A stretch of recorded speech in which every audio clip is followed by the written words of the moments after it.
One. What is up, guys? Chase here, using a different sound recorder, and I suggest you guys check this out.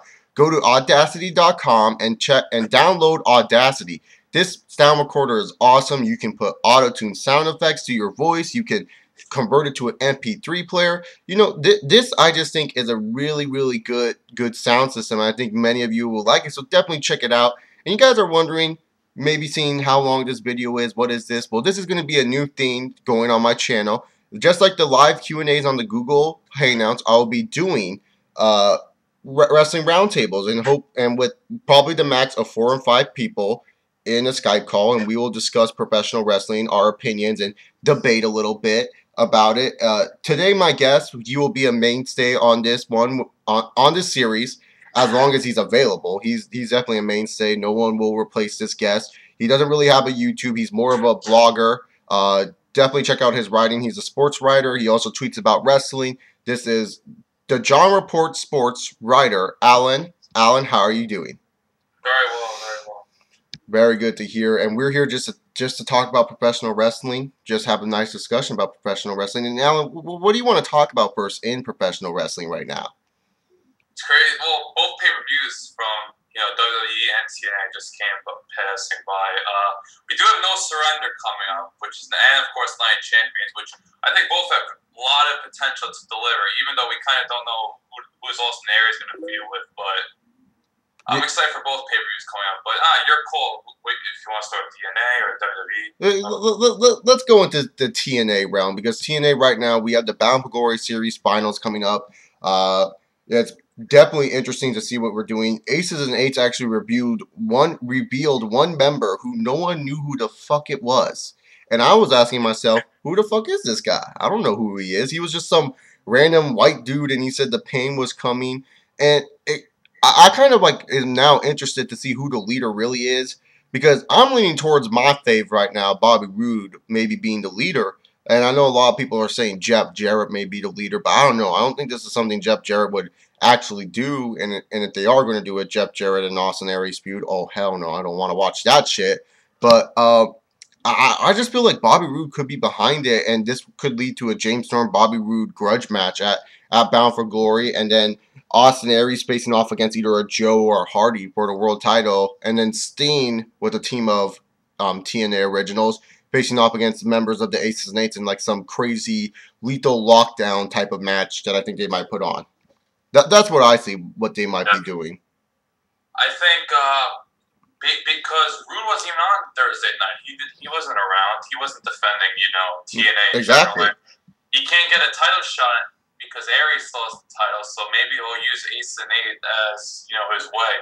I've heard a few people say Bully Ray. I don't really see it coming. I don't know why people are saying Bully Ray, because Bully Ray seems like the most, even though he's a heel and it seems like something like a heel would do, it just feels like Bully Ray is just out for himself. Like, why would he need a group?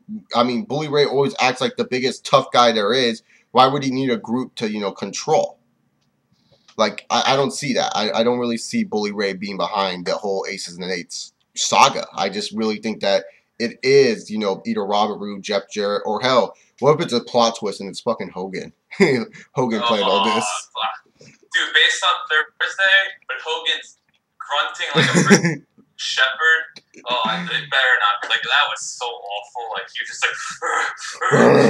and then you just say, oh, it's showtime. I'm like, this is awful. I can't. It's like, Hollywood, are you back? Yes. I want to see, they're going to do, I guess, a 7-on-7, 8-on-8 at Bound for Glory with Ace and Eights against Hogan and Sting. But like I said, they should get guys. I think Angle will be a part of it, maybe even Bully Ray. Yeah, Bully Ray, I think, would be a part of that. Rob Van Dam also in the match. Magnus, maybe. They should get, a nice group of TNA guys. Yeah, that's what WWE did with Nexus. That's what I'm thinking. Get a nice group of guys and make it feel like a star power match.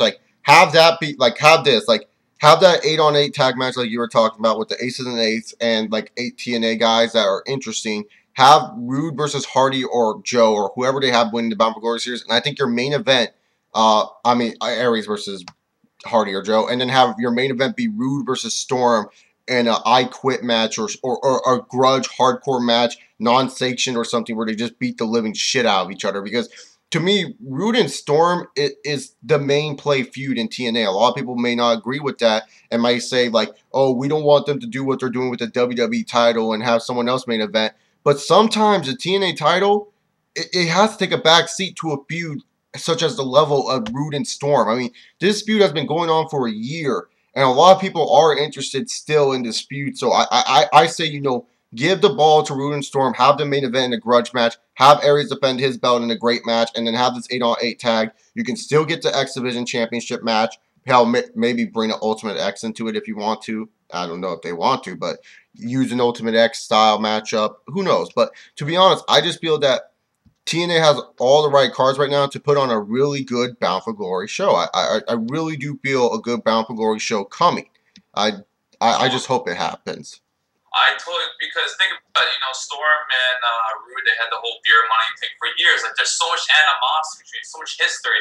It's like, why would you want to have like Aries against, you know, Joe or Hardy, where not a lot of build up, like it's not a lot of history behind it. But Storm and Rude are like, you know, they've been TNA lifers in a way. So I would totally like to see it as a main event. If we're gonna predict the Bound for Glory's pay-per-view. Yeah, Ace and Ace looks like also. Although I thought they put a horrible match. Tara versus Testmark. I think that's bound to happen. Yeah. See, the thing is, I think what they were trying to do on Impact was not give out too much, so that way they don't spoil a really big matchup at Bound for Glory. Yeah. That's what I was kind of getting at, but I could probably see that maybe turning out to be a bad matchup in the near future. They were blowing simple arm drags. Like, oh, I love Tara personally. She's great, you know, for a 41-year-old, she's great, but like they couldn't even do arm drags. I was like, holy shit, Testmarker, come on, you know? It's like, please, maybe get someone like Mickey James back or something, but we'll see. Obviously, she is pretty popular, though. I think she's getting a nice crowd reaction. You know, so. Yeah, I see the other matchups. I don't know what else could be there because right now, I don't know what happened with Kenny King. I don't know if they're just kind of giving people a break from him. The exhibition just kind of seems right now a mystery. The tag team, I can just probably see this being Chavo Guerrero and Supermax facing off against Daniels and Kazarian because I think AJ would be a part of the 8-on-8. Like, that's where I see AJ going, the 8-on-8.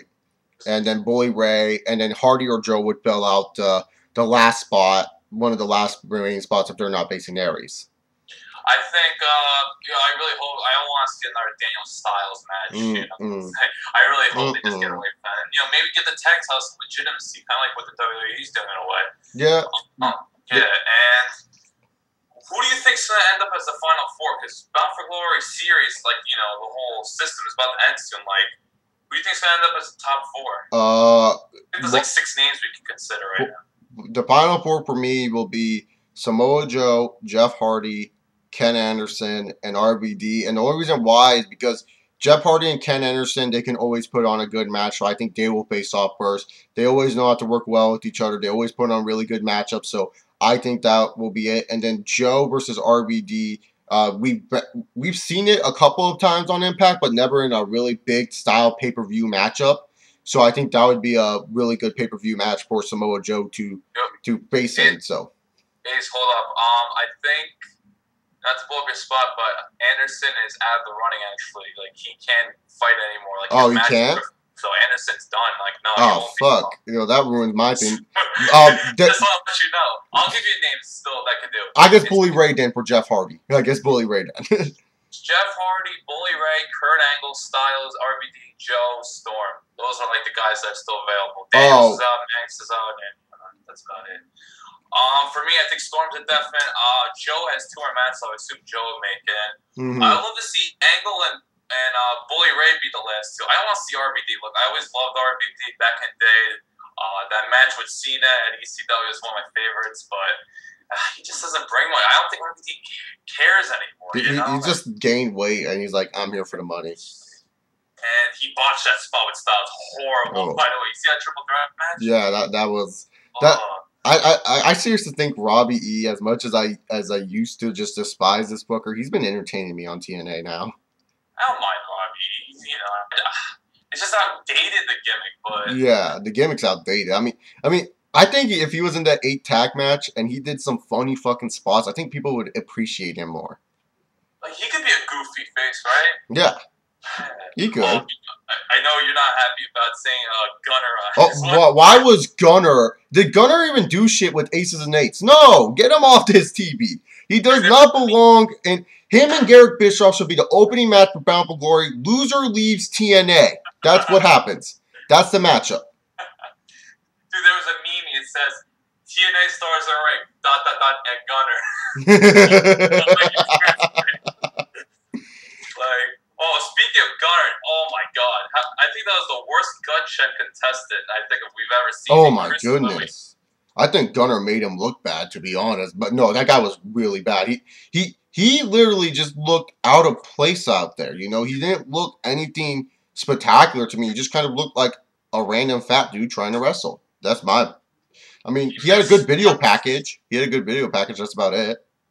You want to say anything more about him?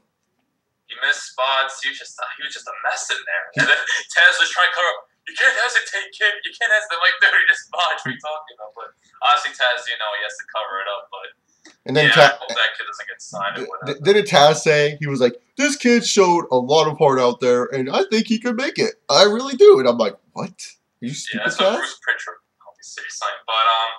But for my final, like I said, Storm and Joe, I think, are definite. And I think Angle has to be in the top 4 just because he's Kurt Angle, and you know he'll put on. That's true. Angle there, and just because I think he's one of the best heels right now. Bully Ray, I would put in over Styles and RVD. I wouldn't mind Styles, and basically Styles could make it. I wouldn't mind, but I still want RVD and Jeff Hardy. That's another guy I'm questionable about. I wouldn't mind anyone but RVD in the top 4. I'm pretty cool with. I think Hardy. I just want Jeff Hardy because Jeff Hardy, you know, he's been working his ass off. He's obviously clean because if you watch like Matt Hardy's video logs, it's just like Matt's doing the stupid shit and Jeff's saying no, I don't want to. I mean, the worst Jeff has done on his video logs was jump into a pool, and I don't really think that's dangerous of anything for Jeff Hardy. I mean, he's treating himself right. I feel Jeff Hardy and Austin Aries would be a matchup that would be awesome because it's a matchup we haven't seen yet, and I would love to see Aries versus AJ Styles. Don't get me wrong, but you know, how are you going to implicate AJ Styles from being a baby mama into all of a sudden, oh, he's a legit threat to the world heavyweight title? I mean, Aries versus Styles is definitely a match where it's kind of like passing off the torch for the face of TNA because AJ Styles, like, he is the face of TNA, but he can't always be the face of TNA forever. And Austin Aries and AJ Styles, I think they're close in age, but Austin Aries seems like he's maybe the new face for TNA, the new guy that people want to not tune in to see, but he's the guy that TNA can use as a representative as a face because he's been doing a lot more tours as of late with TNA than AJ Styles. Yeah, definitely. And I don't know how they build it. Like, Styles has always been over. Like, the crowd loves Styles, and they love Aries. It'd just be like a clash or whatever. So, I think Joe's the favorite, but I've heard a lot of reports that for the first time in a long time, like, Hardy's he's motivated. People are thinking he's finally focused in TNA. I'm hearing a lot of positive reports about Jeff Hardy. So I just wish Jeff Hardy would say, okay, thanks guys, I'm going to go back to WWE, and they just do the right thing because WWE really needs someone like Jeff Hardy back. I'm sorry to say it, but can you imagine the feud between Jeff Hardy and Daniel Bryan? How funny that would be, or a re-feud with CM Punk and Jeff Hardy, or maybe even Hell Tested Brown Jr. I mean, Jeff Hardy would bring interest back, in my opinion. That dude's so over. Like I told people, man, he was the second most sober guy when he was getting put. He would get more crowd reaction than Triple H. I know it sounds crazy. No, he would. Other than Cena, nobody's getting a bigger pop than Jeff Hardy when he was getting pushed against Orton and Edge or whatever, and then Punk. He was super over. And dude, every time Jeff Hardy would be in a championship match, everyone would be like, I hope Hardy wins, and they would freak out every time he would come out. I mean, Jeff Hardy, I know many people just look at him as a person and say he's a terrible person, he should never be in the company again. Well, what the fuck, you guys? I'm sorry, you guys praise a fucking murderer. You guys say this guy should be remembered as an in-ring worker instead of a person. Why can't Jeff Hardy be known as an in-ring worker instead of a person? Everyone takes so much personal shots at Jeff Hardy Jeff Hardy doesn't deserve these personal shots. Jeff Hardy is a guy who's a good, I mean, he's not great in ring. I mean, he's a good high spot player. He's a guy that gets the crowd going. I mean, there's not a lot of guys in WWE that can get the crowd going. Stop thinking of Jeff Hardy as this drug addict, because that's not who he is anymore. He's changed as a person. Think of him as an in-ring worker. If you guys want to think of a murderer as an in-ring worker and remember his career as an in-ring worker, that's fine.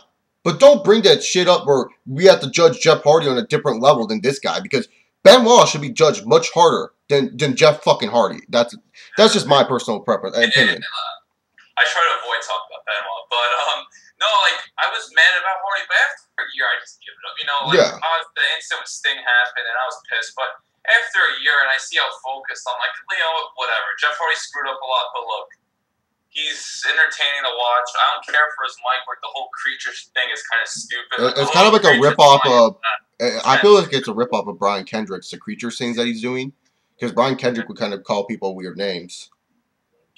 But like I said, he has a shot at making the top 4. But personally, I love Bully Ray right now. And I just think Kurt Angle's a bigger star than Jeff Hardy in terms of TNA. Oh, yeah, definitely. So I think they just got to put Angle in top 4. Because I remember, like, I would when my friends and I would talk about when Jeff Hardy left the WWE back in like 4th grade.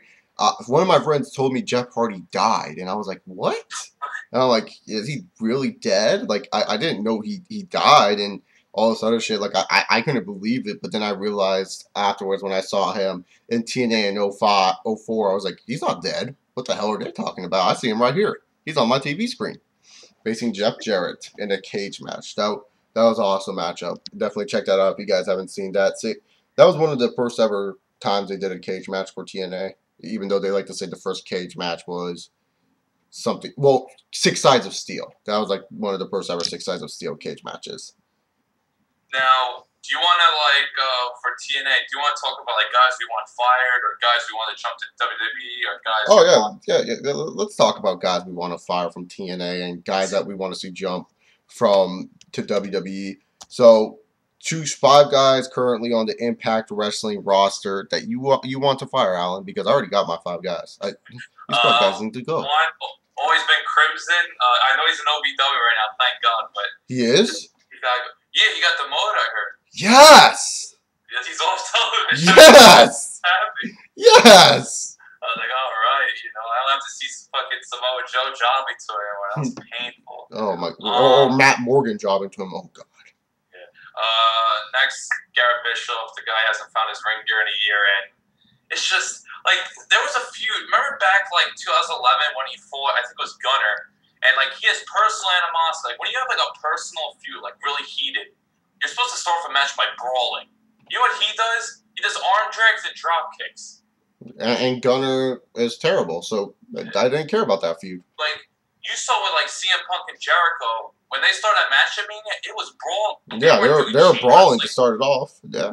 If you have a personal feud, you don't do freaking drop kicks and arm drags. You brawl. As much as it might sound boring, but for the first few minutes, you gotta make it look like, all right, there's true animosity. So, yeah, Bischoff's clueless. Gunner, I think it's given. Gunner just bland and boring. Look at my tattoos. I'm Gunner. I really don't care for Madison Rayne. Me neither. She's just whatever to me, you know. I'm not gonna put Brooke Hogan in there because you know she should. You know, no one gives a shit about Brooke Hogan, whatever. But no, I would give her Madison Rayne. She doesn't do anything for me. And a 5th person,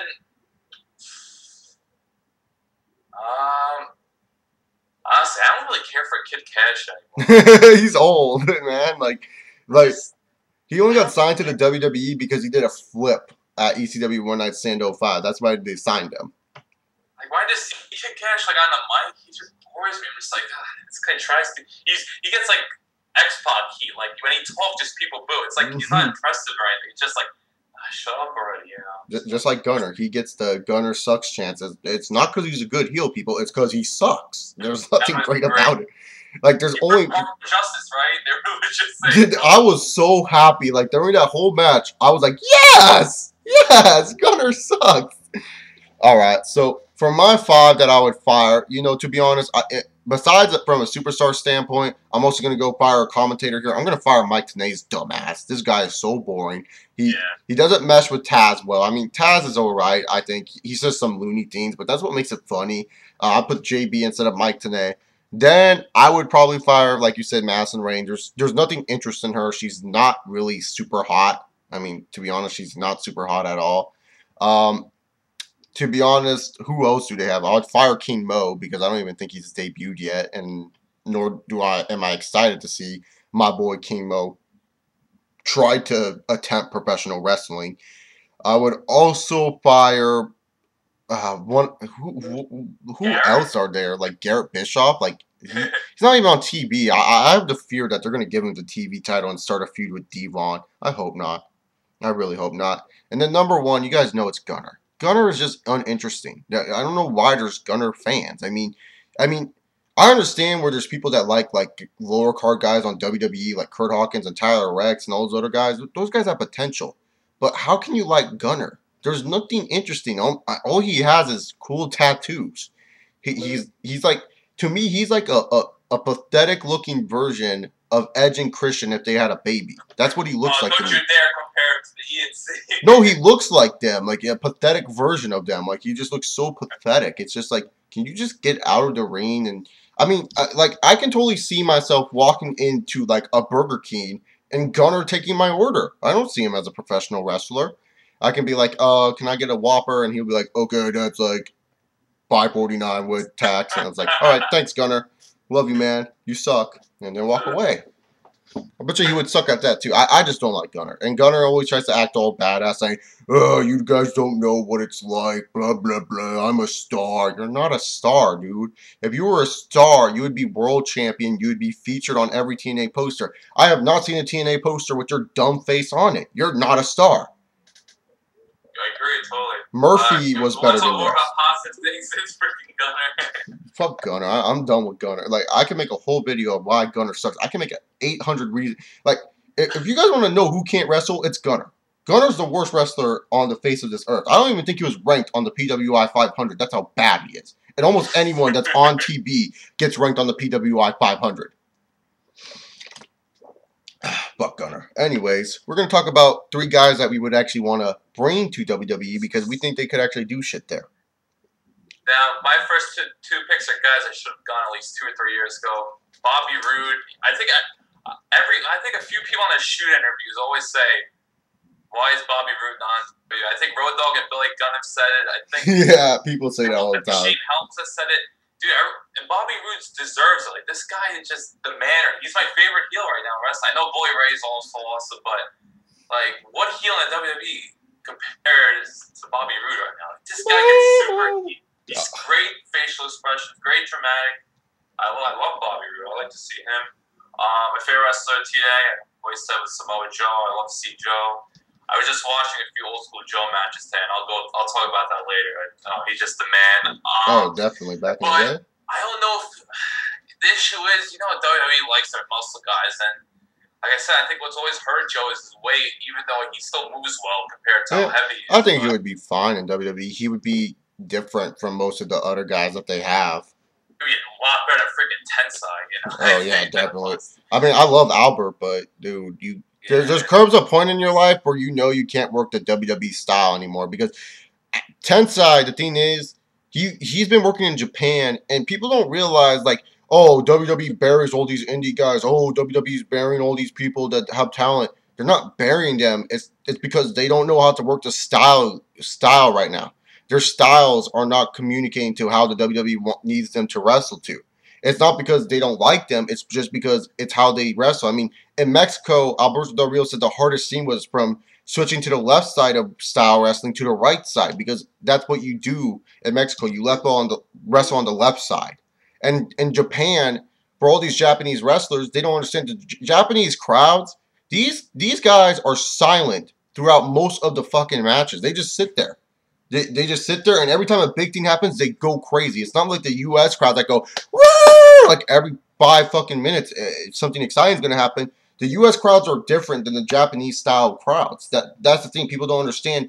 It's different from going from one style to another style, and I'm pretty sure Albert can still work the Japanese style. I like what he did in Japan, but right now he's just not bringing it. I'm not saying he's terrible. He's not as bad as certain people that I named earlier, but he's not doing the job done. So I think Joe would be a better person than Albert. And I know Albert's friends with Cena and everything, but like I think when Joe came, he has so much back there. Cena, Punk, Bryan, Oh yeah, he has a lot. Christian, Truth. Like they'll make. I think I'm pretty positive they'll be sure that Joe will have a big role and he'll be in big matches and he won't flop. Like Albert, I read a lot of reports and look, maybe it's not true, but like they only really brought him back to be John Laurinaitis and henchman, and he didn't really work out too well. So.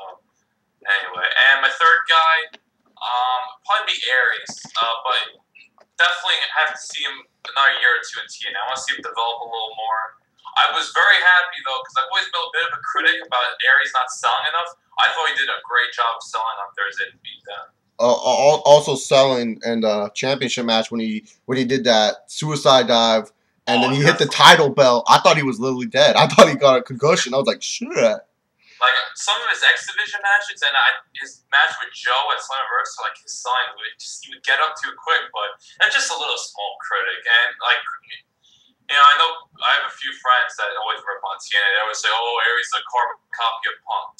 All right, he has a little Punk in him, but the guy's an amazing wrestler. You're talking to Mike; he's very talented. So I don't see no carbon copy. They're totally different when it comes to their mic styles. Like, I mean, sure, maybe. Where Austin Aries says he's the greatest man to ever live, and Punk saying he's the best in the world, but I don't think that Austin Aries is a carbon copy at all. Way more athletic than Punk. Oh yeah, he's definitely kept himself in shape. Aries keeps himself in shape. Punk, he's talked about how kind of chunky he is. Yeah, I can't deny Aries. He's a machine, but both are amazing wrestlers to own, right? They're top 5 right now. Oh yeah. Just work rate right now. So, like I said, Rude, Joe, and Aries would be my top 3 because they're in their prime, and I think they're ready to go. Aries another year or two at the top. He hasn't been at the top. Rude should definitely go. He should go tomorrow if anything. Yeah, if I was Bobby Roode, I'd be like, I'm on the ball, going to WWE, and then I would have Rude just bring his theme music because without that theme music, it's not Bobby Roode, damn it. It's not Bobby Roode. Like I said, we talked about this before, but like we could picture entrance music for like Tom Brady or like some quarterback in NFL just coming out, that dramatic dark boom. And then Tom Brady runs out. That would just be the perfect theme music for him. But my 3, I definitely agree with the 2 of them. I won't say people that are different than what you said, but one I always have to say is I agree with is Bobby Roode. I can't go against my man Bobby Roode. He is my favorite wrestler today. Like he surpassed AJ Styles in TNA, which I never thought because I always was a huge fan of Bobby Roode, even when he was in Team Canada doing shit with Eric Young and even with Beer Money. But just this past year, even though he's been a chicken shit heel champion, I just felt like, he stepped up his game. He's just been so entertained with me. He makes me want to watch Impact and be fine with what's going on. I mean, he's just such an evil. Oh my God, I love Bobby Roode. I mean, he needs to bring that theme music to WWE. And when Triple H looks him into the eye, he's a Canadian Triple H. He's Canadian Triple H with better skills. I mean, why didn't he leave TNA in 2007 to go to WWE? He would be... Oh my goodness, I just love Bobby Roode. Bobby Roode is definitely my favorite TNA superstar, favorite wrestler right now in the business. He just needs to go to WWE in the near future. I hope he does because he has too much talent. Another guy I would bring, I'll just bring back Jeff Hardy. I've already said why I would bring back Jeff Hardy. And then another guy, I think I would actually bring him back just to work with mid-card guys is Bully Ray. I think Bully Ray would just do an awesome job with some of these mid-card guys that are just stuck in the middle, don't know what they're doing with them. And also, I think it would be so funny to see a Bully Ray and Santino feud just for Bully Ray. Just Bully Ray just coming out there, you're insulting the Italians of New York City. Like, he would make people actually love Santino just because it's Bully Ray. And then... And the thing, like I said in my Raw review, I said what I like about CM Punk the most as a heel is that he always knows how to get the heat the fans to stop cheering him. CM Punk knows how to get the fans to stop cheering him and start booing him and going and cheer the good guys, because like we all know Cena, when he comes out, he always gets a mixed reaction. Punk, when he comes out, always gets majority cheers. Then he just says one thing, and then Cena says one thing, and then Punk helps him out by making him sound like a dumbass and making Cena sound right. And then it's just like, bam, Cena gets, the more face reaction, and Punk just looks like an idiot. Punk starts getting booed, and that's what I like about CM Punk, is that he's able to do that. Bully Ray is that same thing. People who in WWE right now, they would cheer Bully Ray just because of how awesome he is. But then when he goes onto a mic against a face that they might like or they might not like so much, he could get the crowd turning. Just because he can just mention the New York Yankees and talk about how of a dynasty they are, and Bully Ray would be like, I am that dynasty. I am that greatest. Let me get on my Twitter machine and tweet how stupid you people are, and just start tweeting about it. I mean, and not only that, he would get himself trending on WWE if he kept mentioning the Twitter machine. He would get himself trending because his tweets are hilarious. Yeah, I can see him filming himself touting. That'd be hilarious. Like, I try to always think realistic, and I just don't see him bring back a 45-year-old Bully Ray. Yeah, that's the only thing is his age. His age is what's hurting him. But I just think, like, if it's in his twilight of his career, he could help out a lot of mid-card guys. I think it's a chance. He has to stay more clean, and he has to stop going on Twitter rants. But maybe we'll see Kurt Angle one more time. Oh, yeah. But he has to be more clean. And honestly, I wouldn't mind Angle. There's no denying this guy's amazing as an in-ring worker, but he's got to keep himself clean. Simple as that. He can't be doing stupid stuff like stalking other divas because they don't want to have sex with him, okay? And he can't be going after the top guy in WWE right now, saying, watch out when you're around me, or whatever the fuck he said. He basically threatens CM Punk. Yeah, and then he's like, he's like, oh, I'm sorry, blah, blah, blah. It's like, it's like... That shit. Look at AEW, man. I don't mean to get into it, or they're serious. Basically, WWE is very strict about social networking. Yeah. And Kurt Angle's the epitome of what's wrong with social networking. Yeah, he just tweets like 1 minute you'll see him tweet and he's like promoting his Angle Foods website, or he's just saying nice things, and then the other time he's just like, oh, you stole my move, I'm pissed off at you, fuck you, oh, you're a bitch, don't go around me because I'm gonna kick your ass, I'm Kurt Angle, I trained with Frank Trigg. It's like, shut up, man. It's like, just relax, dude. Just be chill all the time.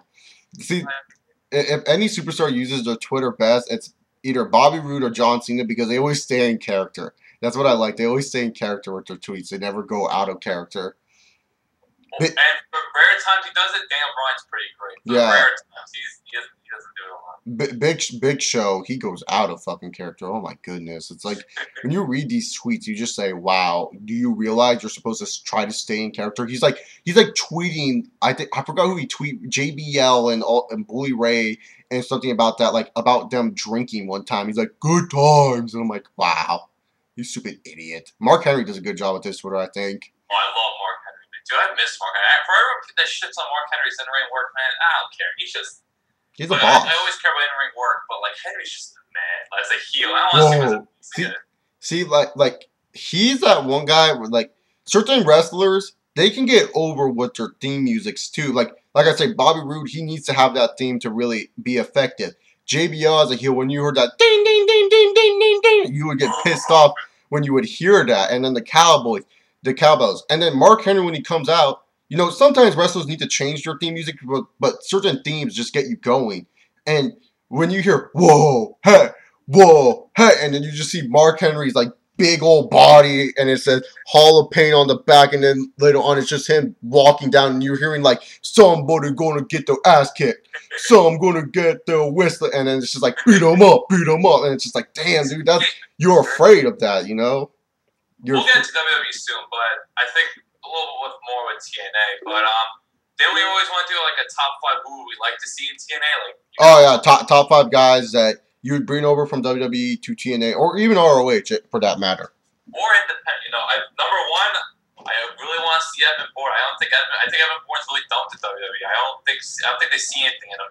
I think Tyson Kidd's replaced Evan Bourne as that like the high flying guy. Yeah, definitely. I don't know where Bourne is gonna go, and honestly, Bourne will be crazy into that. Yeah, Born would be crazy. I love seeing Born personally. A few other guys, like there's some ace and eights guys here and there, you know, but I don't know who's there. Like, I don't know, we're not making legit predictions for them, but yeah, I really want to see Masters. On my choice, I post, I was like, I still can't believe Chris Masters got released. Like, everyone knows in his first run he sucked. Chris Masters, he was just some big muscly dude, and he had one move that only really mattered, really.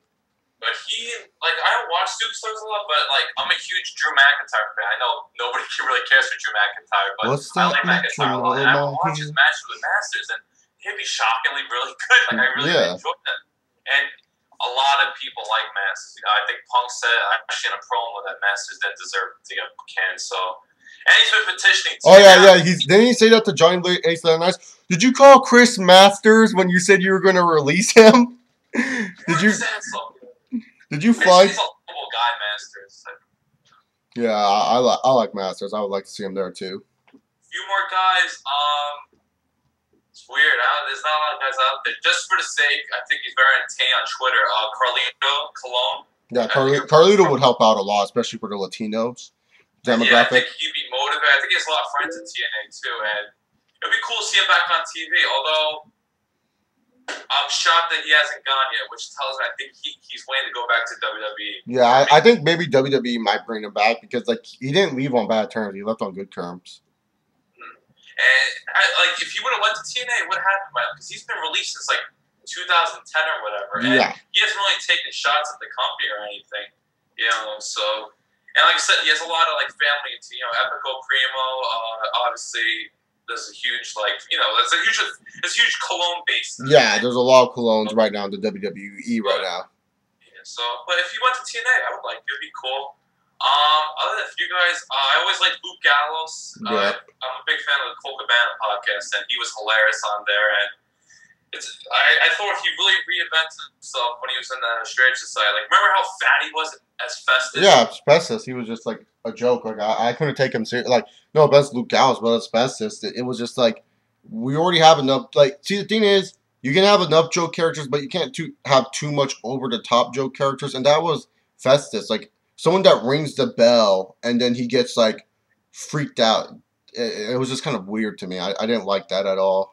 He also played fake Kane. Many people don't know that. He played fake Kane when Kane was going on that May 19th. May 19th. He was fake Kane. Yeah, I just think Gallows, he really slimmed down from dropping the Festus. He looked really good in SCS. It was a shame he got canned, you know. Yeah. But it would be cool to see Gallows in TNA. Although, I'm not going to lie, I think he's going to be an Ace and Eights. I've heard a lot of rumors about, but regardless, I think it'd be cool to see Luke Gallows back. And if I can name one other guy, just for the hell of it, Shelton Benjamin. I always liked Benjamin a lot. Ain't no stopping me now. And I don't know, I think he'd get lost if he came back to WWE. He's not one of those guys where I could see him being pushed to a top level. Mm-hmm. So, just for the sake of him being back on TV, and although I will say this, I don't know if he'll fit right because dude, Kenny King reminds me of Benjamin Clone so bad. Yeah, but it's not criticism on Kenny King. I just think they're so like him and Shelton.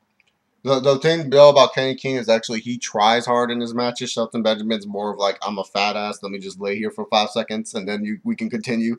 That's how I always saw Shelton Benjamin sometimes. Yeah, I think he's accepted that he's not going to be any biggest star, which is a shame. I think I'll never forget WrestleMania 21. I know Edge won, but he stole the show to the spots running on the ladder. T-bone off the oh my goodness. The T-bone suplex off the ladder on Edge, the helo over the top rope where he just ran. I was like, what the fuck is he? And he did the helo over the top rope over those guys. I was like, damn, Shelton, you have put he was always in that Money in the Bank match, and he would just do the craziest shit. 24. 21 were definitely his best Money in the Banks, even though in 24 he took a spot which was stupid as fuck, in my opinion. Yeah, he's done some stupid stuff. But like I said, I just, I always like wrestlers. Even though if they're gimmicky shitty, I always like wrestlers. And Benjamin could go. I always enjoyed Benjamin.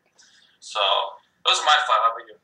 My 5 that I would bring over to TNA, I would bring back Jay Lethal, and I would apologize for how TNA used him wrongly in the past. And then afterwards, I would also probably bring over, like you said, Shelton Benjamin. But I would also bring over, what's his name?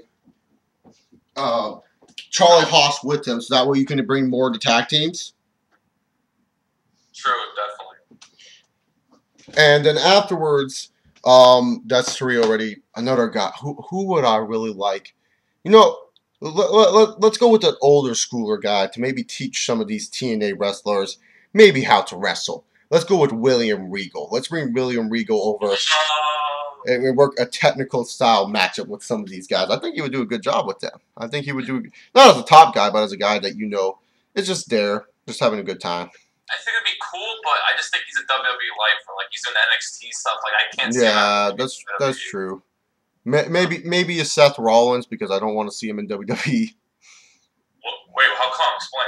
I just don't see him fitting the WWE standards. I just see him more as a TNA guy. Kind of like how we talked about James Storm and AJ Styles. They just feel like they're guys that always belong in TNA. It's not that they're bad and they don't belong in WWE. It just feels it would just feel weird seeing them in TNA. That's how I feel with Seth Rollins. Like, you think, like, if James Storm went, like, I think he'd get lost in shuffle. Yeah, that's what I feel with Tyler Black. I just feel that I'm not like huge Tyler Black fan, but he definitely has potential. He's a talent. He's athletic. He's a talent, but I definitely see potential in him. But I feel I know people are saying he's the NXT champion right now. Okay, cool. He's the NXT champion now. What happens when he goes up to WWE? And he becomes like the U.S. or IC champion? Will he be able to do what he's doing as NXT champion? I don't know. I just can't really see, Seth Rollins being a mainstay guy in TNA, because someone was telling me, Matt Morgan should have won the TNA World title, and I was always on that. And then someone said, I just don't see Matt Morgan fitting the TNA build. And I kind of, at the time argued with that, because I thought Matt Morgan would be good for TNA. And then someone told me, he just feels more of a WWE guy. I feel like he's more of a guy that would fit better in WWE. And then I totally agree with it there.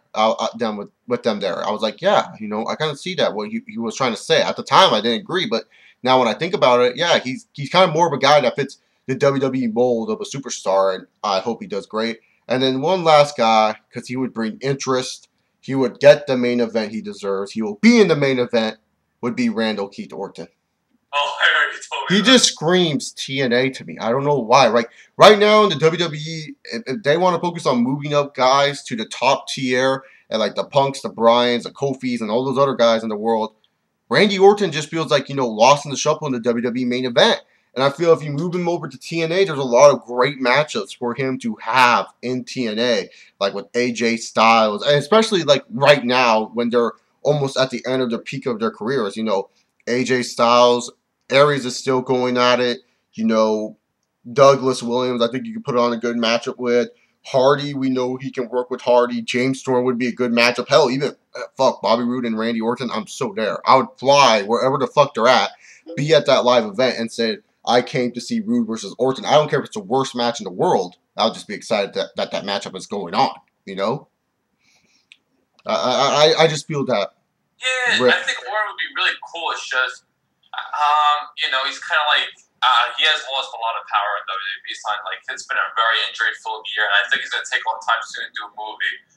But, no, it'd definitely be cool to see. Or any guy, like, if you're a star in a company, it'd be cool to see those dream matchups, like, and to see who would work with who. So, yeah, I can definitely see Orton. It's just, some predictions are just dream predictions. Other things are realistic. So, yeah, depends how you break it down. Like, I just feel that, because like Orton said that he has enough money to last him for 10 years of his life, and it's like, hell, why not just give 2 years of your life to TNA and then leave? Just be like, see ya, bye. Did you hear the rumor about Brooke Hogan, though? Did you hear that rumor? Oh, she might be fighting at Bound for Glory. I think many fans, like, even though we know it won't be a good matchup, I think that's a smart business move by TNA to say Brooke Hogan's going to wrestle. And a lot of people are like, oh, well, it's celebrities we don't care about. Well, if you think about this, Muhammad Ali's daughter, why the fuck do they only promote her fight? She's not really that great of a boxer. Well, because she's Muhammad Ali's daughter, and people will tune in to see Muhammad Ali's daughter. And a lot of people are like, no one's going to know Brooke Hogan is Hogan's daughter. Are you stupid? You just say Hogan. People know that's Hulk Hogan's daughter. I mean, Yeah, like, the Hogans were, I think, a few years ago, like a UFC event. They were making a huge big deal. Like, oh, it's Hogan and his daughter. Oh, my God. Yeah, they know who Hulk Hogan is. It's not like Hulk Hogan is some mystical, is not a big celebrity. Hogan is a big celebrity. People know who Hulk Hogan is. ESPN every year would not bring Hulk Hogan back if they did not know how big of a deal he is.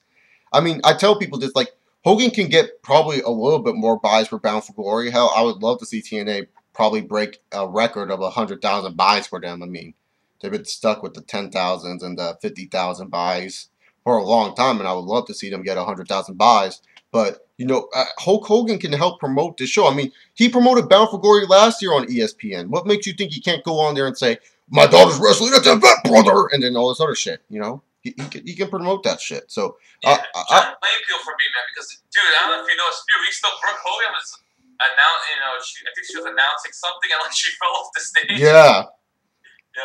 By the way, what do you think about Tiffany? I don't really care, but, like, you know, Tiffany's in TNA. I didn't know that was Tiffany until I was in this. Someone in the Skype call said, "Is that Tiffany?" I'm like, "Wow, the same person that ruined Drew McIntyre's career." You know, I'm a big Drew McIntyre fan, so she could go to hell for like because she did ruin Drew McIntyre's career. Like many people don't realize, like when you hear stories of a guy getting beaten up by their wife, that brings bad street cred to that person. You know what I'm saying? It's like. Look at Jomo. Yeah, Jomo's just on a leash. That's his only problem. He's on a leash. Dude, I'm a huge Jomo fan. I have a Jomo shirt. I'm a big Jomo fan. Don't get me wrong, I love Morrison, but look, the guy, he lets guys bang his wife, his girlfriend. It's not denying that. He just feels that. Batista wrote it in his book. Batista wrote that in his book. That's all I'm saying. Yeah, but why do you think Jomo got bitched up by Batista? I mean, he probably is Batista's bitch.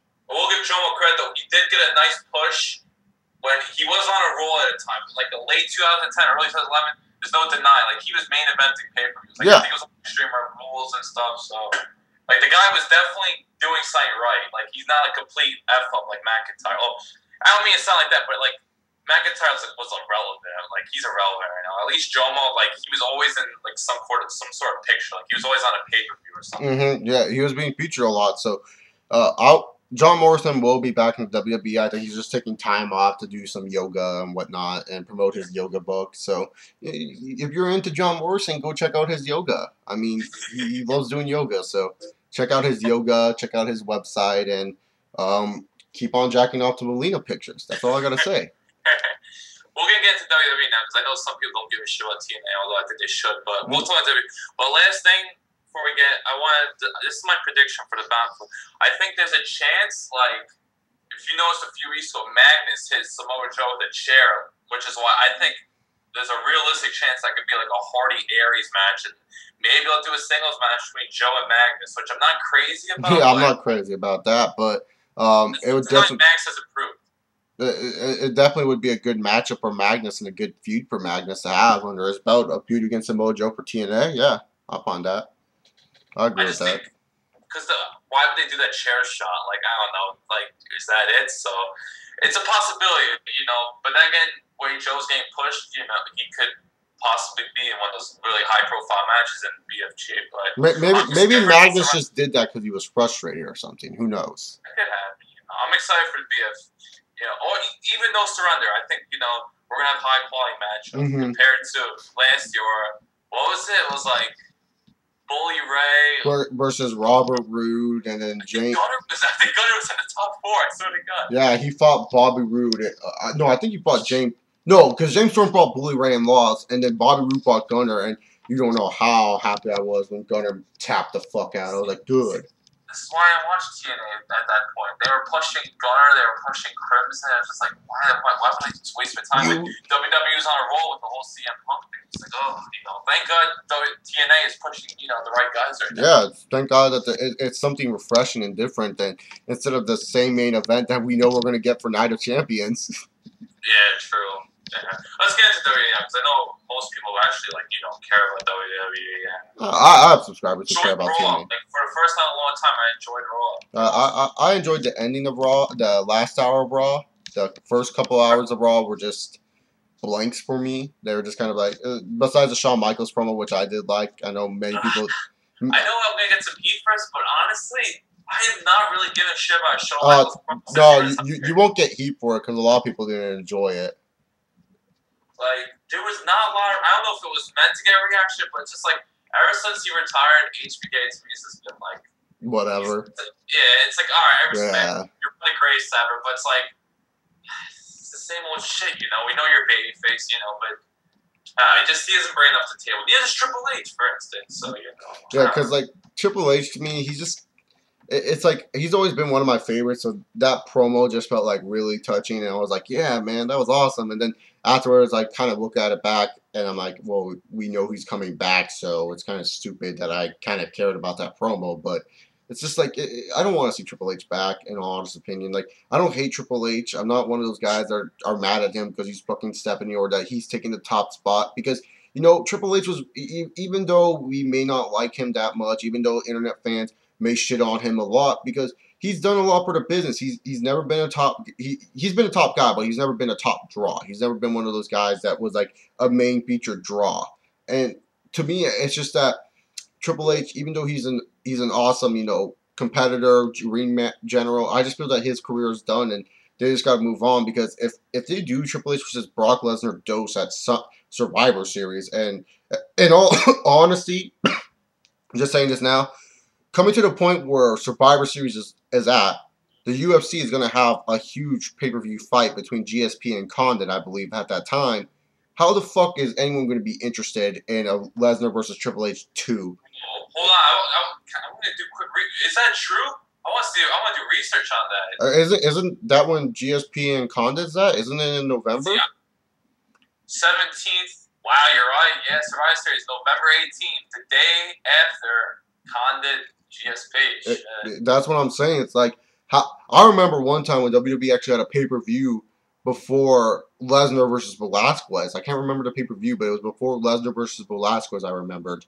But yeah, like I don't. How can anyone be hyped up for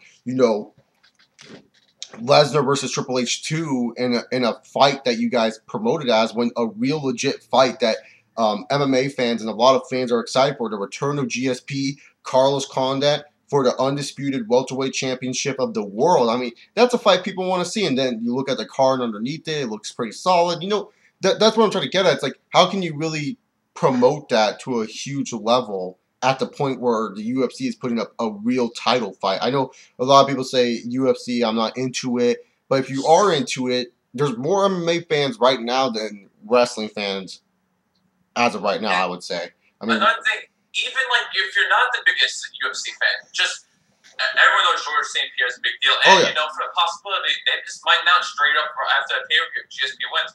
Oh, we're going to do St. Pierre versus Anderson Silva. And dude, there's a lot of people that aren't crazy about MMA, but they know that fight is a huge, big deal. Exactly. Like, watch it. Exactly. So I just don't understand like the mindset of, oh, we're gonna have a Lesnar versus Triple H 2 at that point. And if you do have Triple H win, what are you gonna do? Do end it at Mania or have Brock move on to Undertaker? I mean, to be honest, if you had it where Brock Lesnar did end Triple H's career, that just adds more to his belt. That just adds more to who Brock Lesnar is. And you want to add so much to Brock Lesnar to say, I hate Brock Lesnar because he retired one of my favorite superstars, or I hate Brock Lesnar because he's a douchebag or something. You want to add as much fuel to the fire.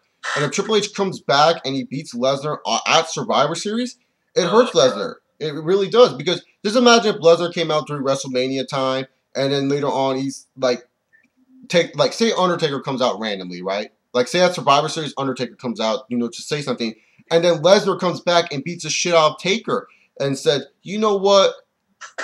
I realized I did not do one thing. I already killed one childhood hero of yours in Triple H.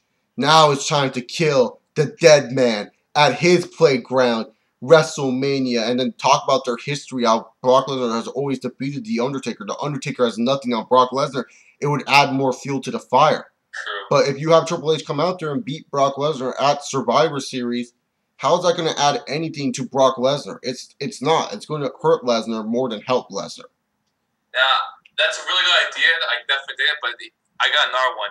How about Lesnar returns and says, "Hey, I want to win the WWE Championship," and like Cena's there or whatever. But then he says, "Oh, I have to get through the Royal Rumble," and then Taker comes out during the Rumble. And they could build off that maybe. Yeah, that'll be fine. Either Taker attacking Lesnar or Lesnar attacking Taker. Either one, because you want to have the assumption that Brock Lesnar ended Triple H's career and make it a big deal. That's what you want to do. How are they going to do that, though? It's just, yeah, there's just no benefit of Triple H being Lesnar. There's no benefit to that. And, like, as crazy as it sounds, I don't know if people are huge on it. I remember hearing I almost said Bret Favre. Bret Hart in an interview. Bret Hart says he says he doesn't give a shit about the 5-on-5 Survivor Series matches. But honestly, I like to see a big thing happen in WWE where the main event's like a 5-on-5 elimination thing. Yeah, I love those Survivor Series matches. They do it, but like it would be really cool. Like, say there's a team Lesnar and there's like a team Triple H. Like, yeah, that'd be fun. But who would Lesnar be able to find on his team? Imagine with Punk, you know, Paul Heyman guy, and I don't know. Yeah. It's just a wild guess, but I just like to Kevin Nash comes back and he wants to wrestle with Lesnar. Oh, look. Or get Shaq, because Shaq wants to wrestle with Lesnar or some shit like that. Hey, Shaq, if you bring Shaq in, finally we'll get Shaq in a wrestling ring. I like Shaq. But, like, the past few years, it's been like, honestly, Team Barrett, Team Warren was okay. It wasn't a big deal. 2010... It was like Team Del Rio against Team Mysterio. Nobody gave a shit. And Del Rio did not even finish. In 09, it was like Team Orton versus Team Kingston. That did nothing. It's just like, I like to see a Survivor Series match, 5-on-5, that really means something. And I thought they could have done that last year when Rock and Cena had to go up against, like, I don't know, some kind of heel. And it would be like a 5-on-5 with Miz and Truth, and they make like a 5-on-5 elimination team. Yeah, and then have Rock and Cena try to outdo each other and all sorts of stuff. I was there live, and look, I loved it. Like, I thought this pay-per-view was awesome, but it just, they made Cena look like shit, and Rock was awesome. And Truth and Miz were just like, whatever. They're just there. They're just there to show off the Rock, pretty much. Although it was cool seeing Truth main event, because he's old. Like, Miz, we've seen main event, but it was cool to see our Truth in a big main event. Yeah, in a big time show. I was trying to think of like the last Survivor Series match that actually meant something. And the last one I could think of is, depending on what you think, is either the 2005 one, SmackDown versus Raw. Love that. Or the Orton one, and Taker came out, and then the Hell in a Cell was the night Armageddon, the next pay-per-view. I thought that was so well both. Yeah, or the 2004 one, when it was Team Orton versus Team Triple H, and the winners would be the GM for Monday Night Raw.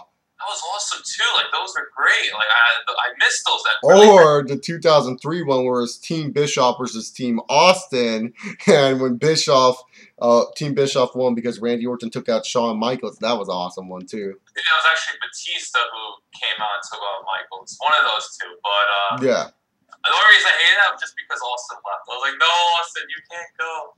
Yeah, I was pissed off at that. Remember Scott Steiner was there? Oh my goodness! Don't remind me of Scott Steiner's WWE run. I mean, I love Steiner, but WWE 2003 run, just garbage. Those Steiner Triple H matches were brutal. Oh my! The pose off was good, but their matches not so good. Oh my goodness! Like, isn't that sad that like a guy like when you're booked in like a main event like a Royal Rumble and like whatever it was No Way Out at the time or Elimination? Yeah, it was both. It was both.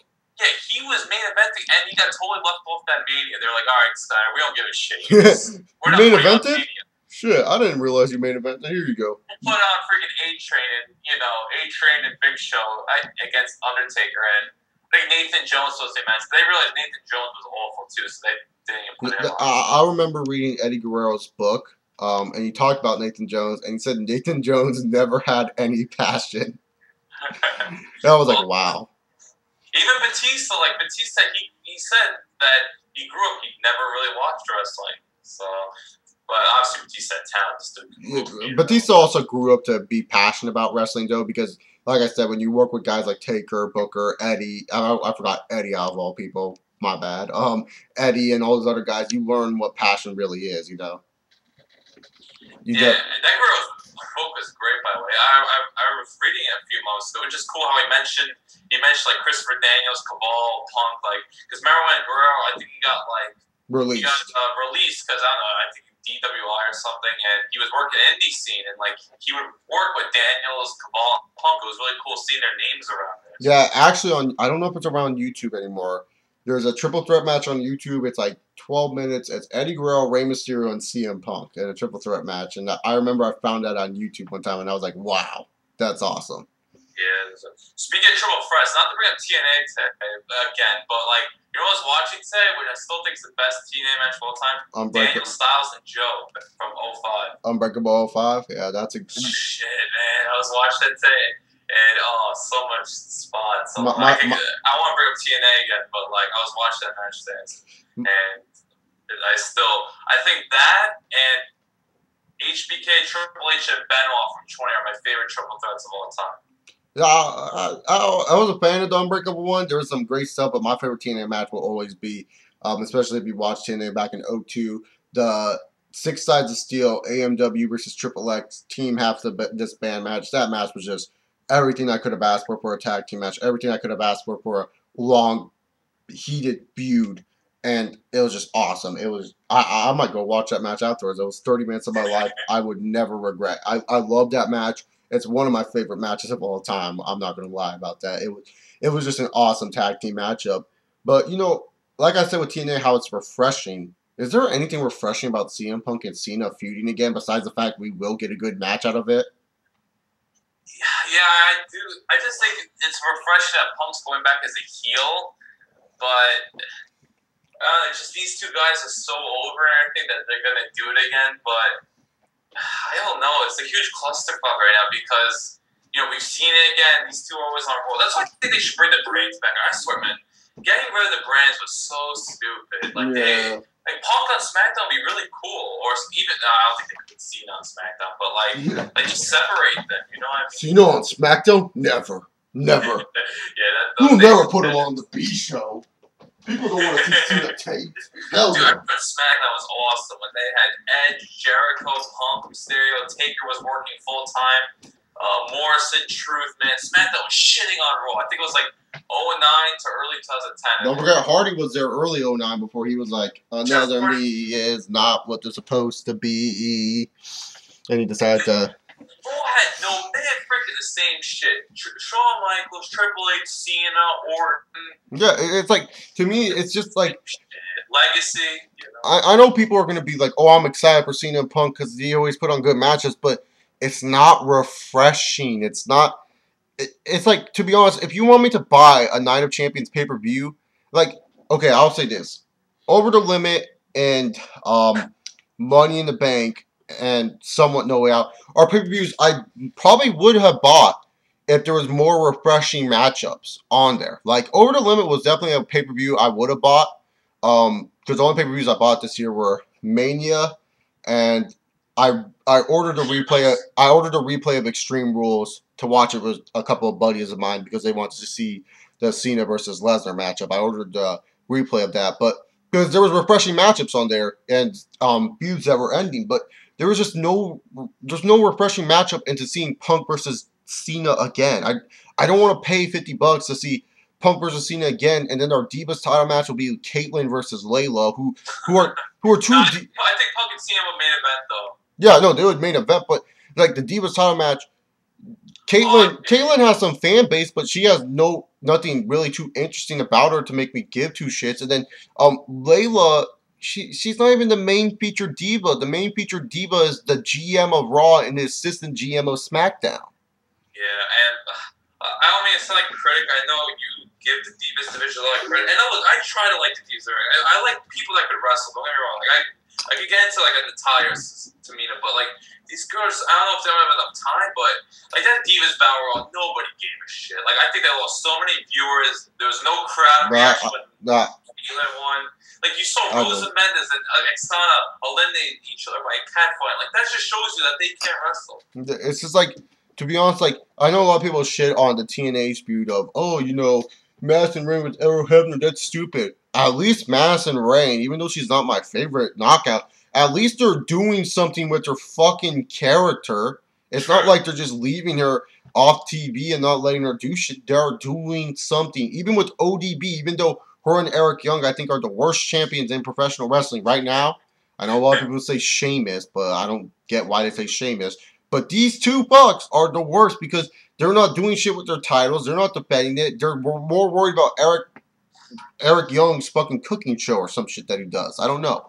But to be honest, it's just like the Divas just have no interest. And then the World Heavyweight Championship match.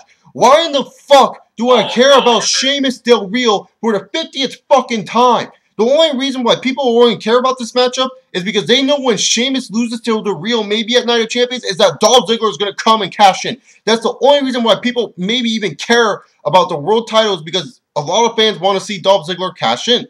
But right now, no one gives two shits. If it was Sheamus versus Orton, I don't think anyone would care. I love Orton, and I like Sheamus, but it doesn't mean I'm going to pay $50 to see it, because last time I saw Orton as a face, facing face Sheamus, that was terrible. I didn't enjoy the matchup. I didn't. And to be honest, the world title scene sucks. It sucks. The world heavyweight title scene sucks because they stole Daniel Bryan and they put him in the WWE title scene. Why would you steal Daniel Bryan from the world heavyweight title scene? Why? Makes no sense to me why Daniel Bryan would be stolen from a title scene that is literally 3 people with one guy on the side that we don't even know when he's going to cash in, you know? True. And please, look, we're WWE fans, and look, yeah, at this time we'd be shitting on TNA a lot right now, because last year was awful, and WWE was doing a lot of good stuff at this time last year, but look, WWE is doing a lot of the same shit. Like, I totally agree. Sheamus Del Rio is dull. Like, it's just so bad. And, like, I try to like Del Rio. I love Ricardo. Ricardo's the man. But it's just Del Rio is just, like, the same shit. And, like, he's calling Sheamus a peasant, and Sheamus is like, oh, I don't mind being a peasant. Like, is that your gimmick now? You're a peasant? Like Sheamus shouldn't say, I don't mind being a peasant. He should be like, don't ever call me a peasant. You don't know what my life was like, or I could have been a king. Wasn't Sheamus a king at one point? Oh, but yeah, that was a huge... But wasn't he a king at one point? So how can you call him a peasant? That makes no sense.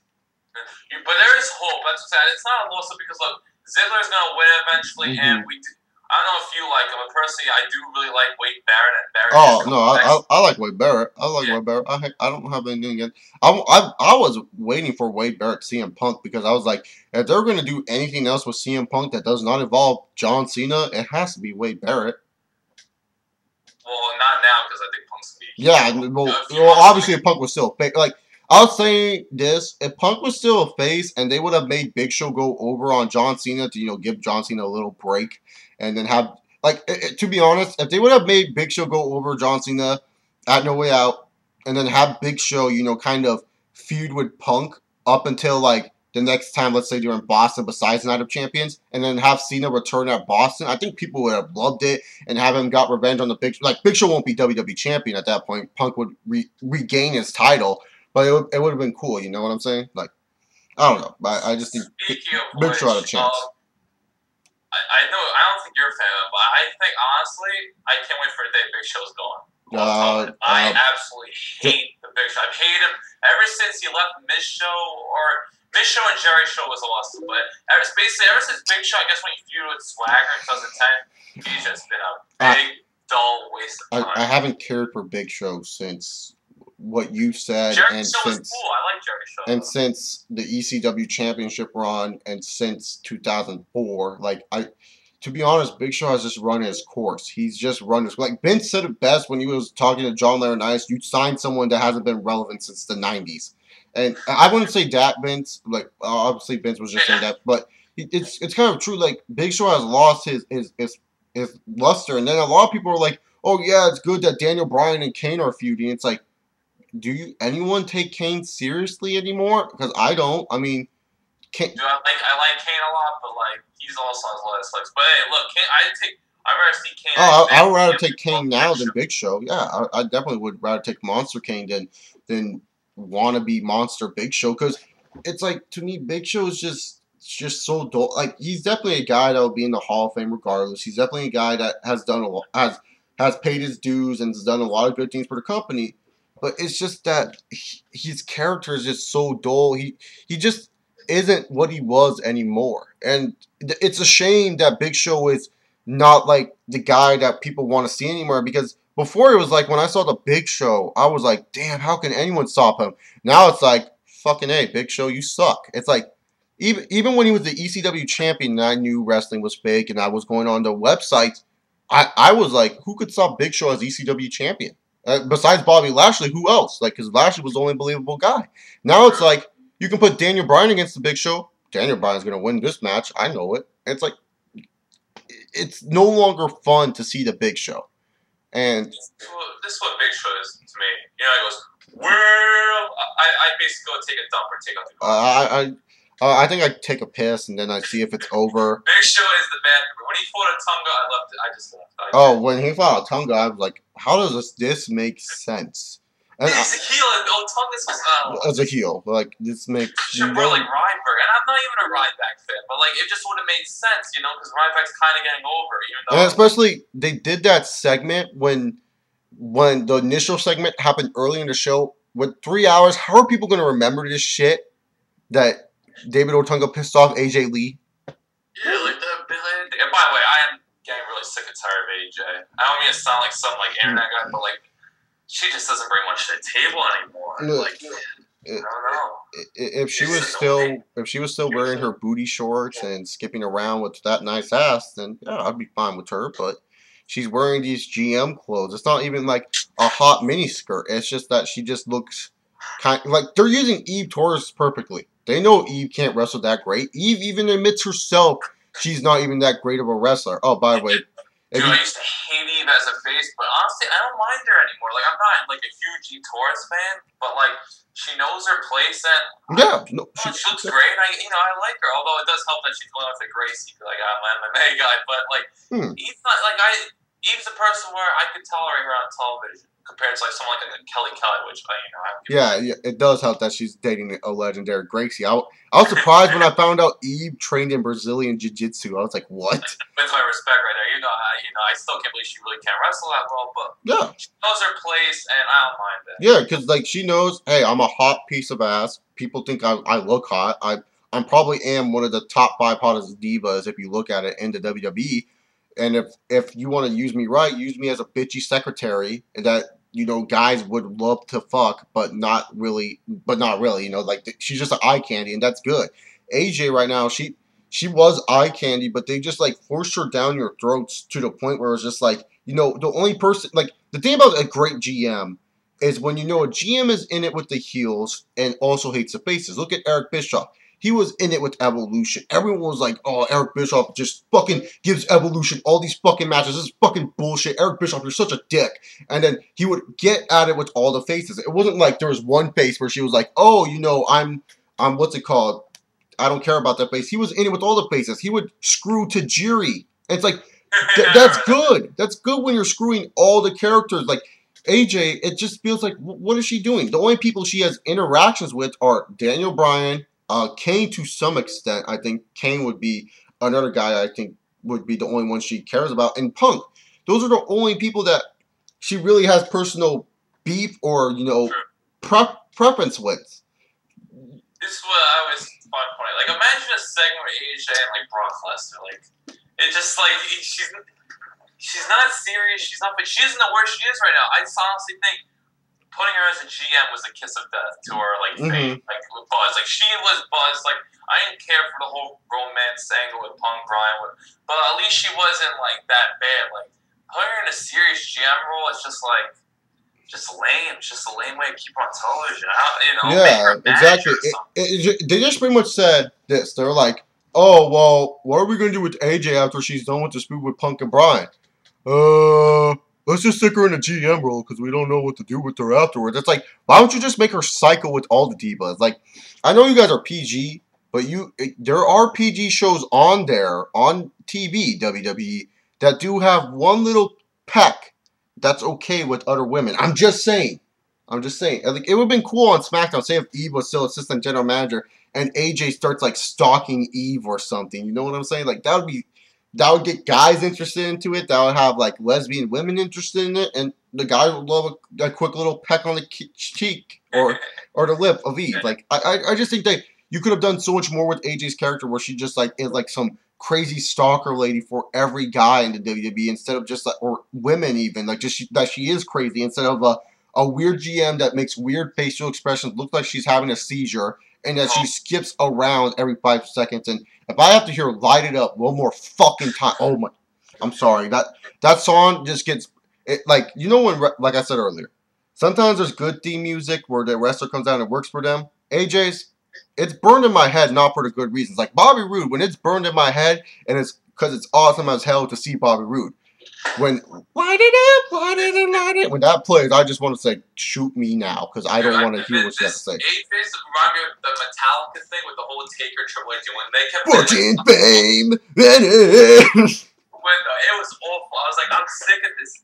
Like, you know, there's entry songs you get like that's why I miss Drew McIntyre. Like the main reason, other than I think he's a good wrestler, I think McIntyre's improved. Like McIntyre's entry theme was so bad. What's that metronome I hear? Like the McIntyre thing was great, but like out of time. Like yeah, that's good, but light it up. It's like I just can't. Like you said, also you can't really take her seriously. I mean, like you said, put her on in front of Brock Lesnar, telling her, you have to face Triple H in a hardcore match. Could you really imagine someone saying that to Brock Lesnar? If I was Lesnar, I'd pick her up F5 and just do my Lesnar dance. Like, or imagine her Taker or something. Like, oh my goodness. Taker would just look at her and be like, no, and then walk away. Or The Rock. It doesn't matter what you say. I think The Rock, though, would have... I actually think that would actually be a funny segment, to see The Rock and AJ in a segment, because Rock would make some good strudel jokes with her. True, yeah, definitely. Like back in the day with Rock and Stephanie McMahon. Oh, those were funny. And also, Rock with Lillian Garcia. You definitely want to see the people's strudel. Like, oh my goodness. Another thing we haven't brought up is, which is a horrible loss, although we knew this was coming, Chris Jericho gone, which absolutely sucks. Jericho's my favorite of all time. And he's my favorite of all time, too. Like, people don't understand when I say Bobby Roode's my current favorite wrestler and I say Jericho's my favorite of all time. It's just because right now, I want to tune in to see Bobby Roode. Jericho, he will always have a special place in my heart. But Jericho, this past WWE run, why would I be proud to say, yeah, man, I'm a fucking Chris Jericho fan. I love Jericho. I always, like, you know, I love Jericho right now. He's the best of all time. Like, I can't really say that about Jericho because, I mean, he put on good matches. It's just that, yeah, you know. Yeah, it's, you know, just Jericho, he knows how to build a feud. He can talk, he can wrestle. You know, he's a complete package. He knows what he's doing in the ring. And he's not like hogging spot. Like, he's making good use of it. You know, that's why he's feeling like Dolph. You know, just he's gonna be a huge loss. But like I said, I think he'll return to Rumble if anything, and I'm pretty sure he'll be at Mania. Like, I don't know who he'll fight, but you know, like it'd be cool to see him and someone I'd like to see get pushed more. The Miz. Like I've been really enjoying the Miz's return. I know some people don't give a shit about the Miz, but I've always liked the Miz. I think he's worked his ass off to get to where he's at. And I hope they start using him. Like I think Miz would be way more of a fresh guy to put in the main event than like a Del Rio. Or, you know, that's why I hope for the world title scene. I think Del Rio's going to get demoted after this. He's going to lose once he loses to either Ziggler or Sheamus, whoever, it's just like, what are you going to... Or, you know, like a Barrett, Ziggler, or Miz, like something like that. Hell, when Morgan debuts, I wouldn't mind seeing Matt Morgan get a title shot. With that TNA lawsuit, I have no idea when Morgan's going to come in. It'd be refreshing. Basically, Del Rio, he's been shoved down our throats way too much. He was shoved down our throats when he first debuted and made Rey Mysterio tap out. It's like, okay. I guess this guy can be top-level talent, like, easily. What? You know what I'd love to see back in the main event? I know you like him a lot. And the guy we haven't mentioned, good old Christian. Yeah, Christian would be nice to see in the main event again. I know many people are kind of like, with Christian, but Christian is one of those guys, like, he would definitely be a good guy for Dolph Ziggler. If I were to start an initial feud with someone, it would definitely be Christian. He'll always deliver, Christian, that's the thing. And I honestly think, though, Christian will be back in the spotlight soon because I've heard a lot of, it's a fact that he'll be actually in the Bound for Glory. Like, he'll be inducting Sting or something. Yeah. Don't believe those rumors. Christian's going back to wrestle with TNA. Like, there's reports that Christian didn't even like being backstage for Slammiversary, so why would he want to go back there if you didn't like being backstage? Yeah, he's only going to be back there to induct Sting, and I think WWE feels bad for Christian that he has to go there. So they're like, we're sorry, man. Like, I think they'll give, like, similar to, again, the IC title after he appeared on Slammiversary. I think they're going to do something Christian after Bound for Glory. I don't know what they'll do, but they'll be like, Christian, thanks for doing it. We know you weren't happy about it. We're going to now use you. Yeah, no, like, if you start, because, like, I don't think, like, if Ziggler is world champion, your initial feud you want to start off with is either Orton or Sheamus, because, especially with the reputation that Orton or Sheamus have, like, in the internet fans' eyes, it wouldn't be a good feud because everyone's going to be like, oh no, Randy Orton's facing Dolph Ziggler. He's gonna drop him. Oh no, Sheamus. Like, you know, we're gonna get those people that just can't look outside the box and know that Ziggler could actually win the matchup. But I just feel Christian would be a good initial feud, and also because there'd be a good matchup And I feel that Ziggler would get a good rub from a Christian, and then you can move on maybe to an Orton. I actually think if they want to make Jericho and Ziggler actually mean a big deal, have Chris Jericho come back and face Dolph Ziggler at Mania for the World Strap. Yeah, definitely. Oh, definitely. That'd be cool. But honestly, I think Jericho's done that. Like he's mentioned in interviews, like he's a big fan of Miz and a guy that I'm sure we're going to talk about, Damian Sandow. Like I could see a Sandow feud or Miz, depending on how Sandow gets over. I mean, I'm really liking what Sandow's doing right now, but we got to see him in longer matches. Like, yeah, and also we got to see because like after that Brodus Clay matchup, I was just kind of like, what the heck? Like that was kind of. It was just kind of awkward that they would do that matchup so early instead of waiting for a pay-per-view or adding more fuel to the fire. I'm so sick of Brodus Clay. I just think it's a good. I think Brodus Clay is good for business strategies. Like he's a good attraction for the events. Like it's like, oh yeah, you kids, if you're lucky, they can dance with the fat fuck, and then that type of deal. Like people want to rip on freaking Samoa Joe for being overweight. Like at least he can move. Brodus Clay is just like a flopping mess in there. Like this guy could barely run. Like it's cool that he does like the cross body or whatever, but like I think he seriously needs to lose weight, Brodus. He's actually slimmed down since his time with Del Rio, I think. Really? Yeah, I think he's slimmed down because when I met him at Access a year ago, he was big, and then when I look at him now, my friend didn't even recognize him, and he met Brodus Clay. He's like, "Who's that guy?" Like I feel like I saw him before. I'm like, "Dude, we met him. You got his autograph last year," and he's like, "Did I?" And he was like freaking out because he didn't realize he got Brodus Clay's autograph. Yeah, I don't know. I just think he gets too gassed during his matches. Yeah, that's why they keep him shortened up. And you were talking about big guys. I totally forgot about like big guy. I was gonna say something about a certain big guy, but I couldn't remember who it was. Ryback? Yeah. Oh yeah, Ryback. There we go. Like a lot of people like fear Ryback going to be like in the main event like next year or something. And I always tell people, right now Ryback is being used as an attraction. It's like come see Ryback, and that's smart by WWE using him as an attraction because Ryback right now he's working the crowd. I mean, I didn't think Feed Me More chance could actually get over, but yeah, I agree. I get across. Like I sort of enjoy Ryback a little bit more. I hate the theme though. I think it's a little. Oh no, that theme just makes me laugh. It's like Feed Me More. I'm like, what the hell? Like Jim Johnson, you do some pretty good themes. I like Jim Johnson's work. He's like a music producer at WWE, but that shit sucks. I don't know. But Ryback I'm starting to watch his segments more, but I'll admit, I don't really care for his feud with Jinder. I call him Jinder My Balls. I don't call him Jinder Mahal. I call him Jinder My Balls because I hate Jinder Mahal.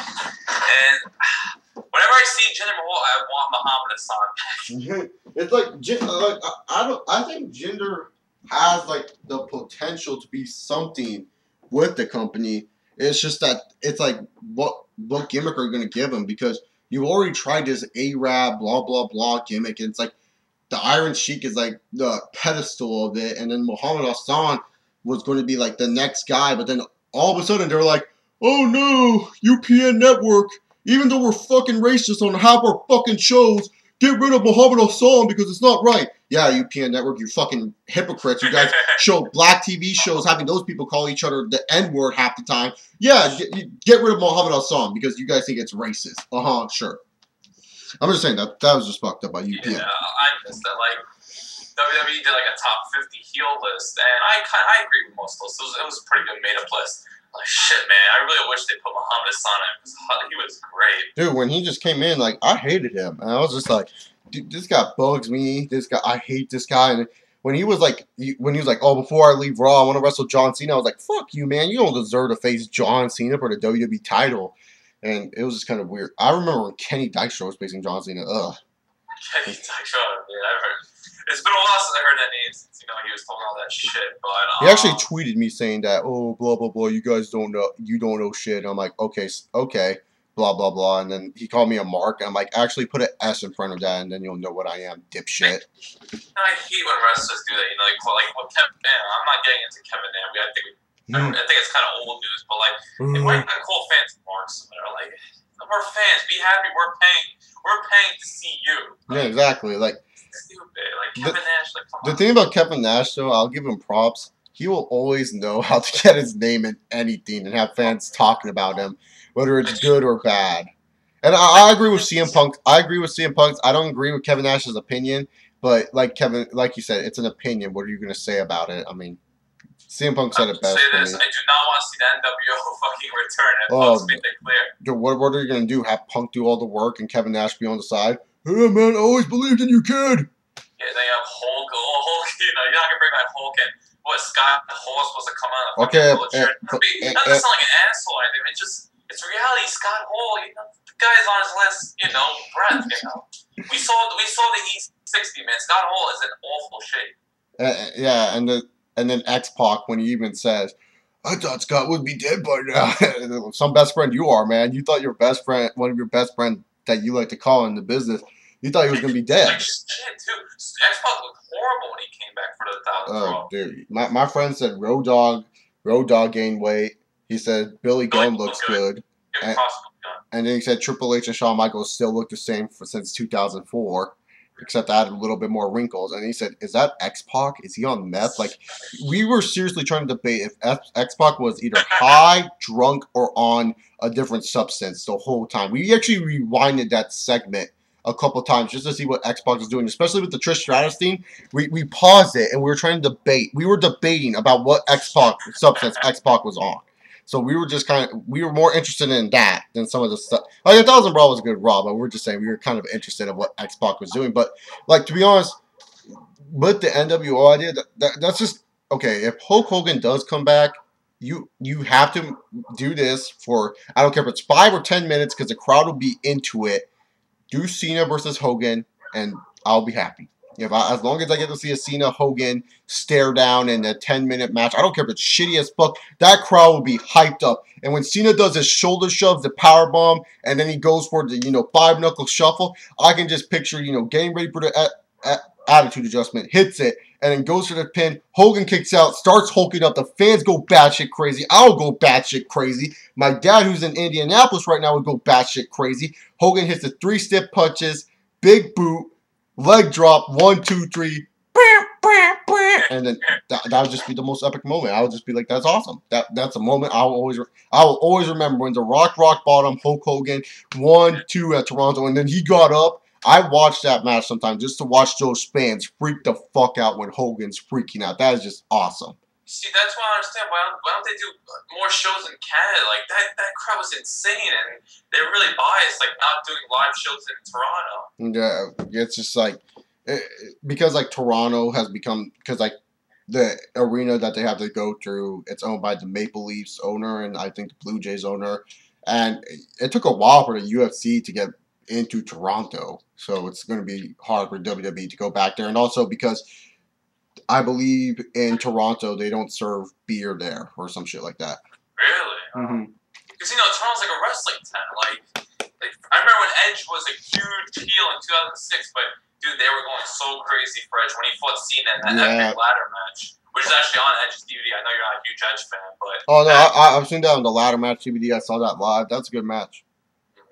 And they were going huge for Edge, and Edge was on his big heel run too. So I said, I always rank Chicago 1, New York 2, Canada 3. I'll just say this: me living in LA, I do love my city of Los Angeles. I do defend it at some points when it comes to sports fans, because even though I'm not the biggest Laker fan, I know, shocking, I'm not a Laker fan or Clipper fan or Dodgers fan. I just can't see myself rooting for LA teams. They are passionate when it comes to sports, but I hate when people come on here and say LA is one of the best wrestling crowds. Hell no. We're not good at all when it comes to it. If you want to go to a good California crowd, I think San Diego is the best California crowd when it comes to wrestling. But Los Angeles is not a wrestling town, so I'm glad you did not say Los Angeles, because Los Angeles is terrible. But you did forget Philadelphia. I think Philadelphia. They were next. I give Philadelphia a lot of props. Philadelphia is definitely good. I definitely agree with you. New York being number 1. And then I would actually have to put Philadelphia at 2, Chicago at 3, because I think Chicago, they've been passionate, but like when CM Punk has regained their passion for more wrestling, I think. Then Toronto 4, and then I would actually give Boston 5. I think Boston does a great job.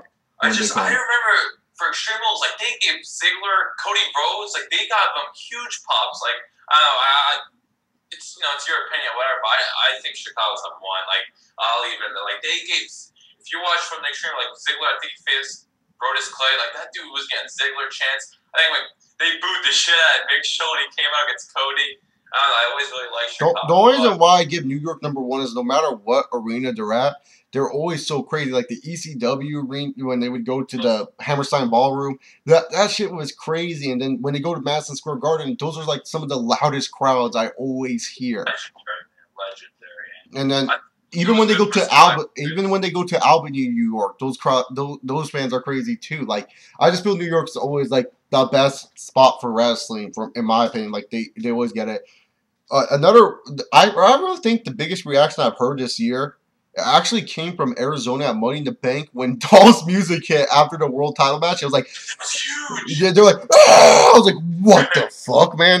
Like, no offense to Arizona, people who live there, but Arizona normally is whatever when it comes to it. But when Dolph came out, I thought that was like the biggest pop I've heard this year. And I've heard The Rock come out, Lesnar come back, and all this other shit. Like I really, and I know a lot of fans are going to say, what about Miami? Listen, that Miami crowd was not a real Miami crowd. That was a bunch of wrestling fans right after WrestleMania. That was a true wrestling fan crowd. Okay? That was not a Miami crowd. Trust me, Allen knows being a Miami Heat fan. Half those fans don't even know half the players on that team.